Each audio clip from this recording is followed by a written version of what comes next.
પશ્ચિમી સંસ્કૃતિના પ્રભાવે દેશમાં અલગ અલગ પ્રકારના સંબંધો યુવાનોમાં પ્રચલિત થઈ રહ્યા છે। સંબંધો માણસને વધારે સમજુ બનાવે છે, વધુ સારો માનવી બનાવે છે, પણ આ જ સંબંધોમાં જ્યારે માનવતા નેવે મૂકવામાં આવે ત્યારે સમાજને ખોટી દિશામાં લઈ જતો હોય છે। આજકાલ યુવાનોમાં લિવ ઇન રિલેશનનું ચલણ ખૂબ જ વધ્યું છે। સરકારે પણ અમુક નિયમો સાથે લિવ ઇન રિલેશનને માન્યતા આપી છે, પણ તેના કારણે દેશમાં ખૂબ ચર્ચાઈ ચૂકેલી હત્યાઓ પણ થઈ છે। ગયા વર્ષે મીરા રોડમાં મનોજ સાની નામના શખ્સે પોતાની પ્રેમિકાની ઠંડા કલેજે હત્યા કરી હતી। ચોંકાવનારી વાત એ હતી કે હત્યા કર્યા પછી તેના મૃતદેહના ટુકડા કરીને ઘરમાં દાટ્યા હતા। આવો જ એક લિવ ઇન રિલેશનમાં હત્યાનો કિસ્સો તુર્ભેમાં પણ બન્યો છે। નવી મુંબઈમાં લિવ ઇનમાં રહેતી 45 વર્ષની મહિલાની તેના જ બોયફ્રેન્ડ દ્વારા હત્યા કરવામાં આવી છે। કહેવાય છે કે આ કપલ 5 વર્ષથી રિલેશનમાં હતા, પણ થોડા સમયથી બંને વચ્ચે અણબનાવ થતા મહિલાની હત્યા કરી દેવામાં આવી હતી। આરોપીને હાલમાં પોલીસે પકડ્યો છે અને પોલીસ આ મામલે વધુ તપાસ કરી રહી છે। જાણીએ વરિષ્ઠ પોલીસ निरीक्षक आबा साहेब पाटील આ मामले શું કહે છે।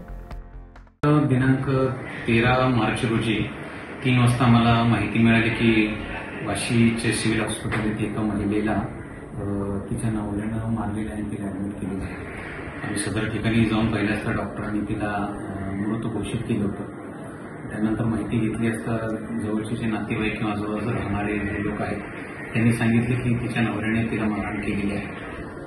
अशी माहिती मिळाल्यानंतर तत्काळ आम्ही तिचा जो नवरा होता अजय कुमार यादव वय वर्ष 40 वर्ष त्याला लागलीच आमच्या डीबी पथकाच्या मदतीने ताब्यात घेतलं आणि त्याच्याकडून अशी माहिती आम्हाला मिळाली की हा जो अजय कुमार यादव आहे मूळचा यूपीचा राहणार, या ठिकाणी ड्रायव्हर म्हणून काम करतो आणि ही जी महिला आहे ही 45 वर्षाची आहे, मूळची राहणारी पश्चिम बंगालची आहे।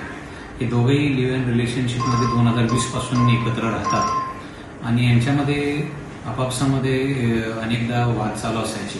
त्या वादामधूनच काल सकाळी त्यांच्यामध्ये 10:30-11 वाजता भांडण झालं। त्या भांडणामध्ये यांनी तिचा गळा ओढून तिला मारल्याचं निष्पन्न झालं। दोघांची फॅमिली, त्या ड्रायव्हर आहे त्याची यूपीला आहे फॅमिली आणि ती जी महिला आहे तिची पश्चिम बंगालमध्ये फॅमिली आहे।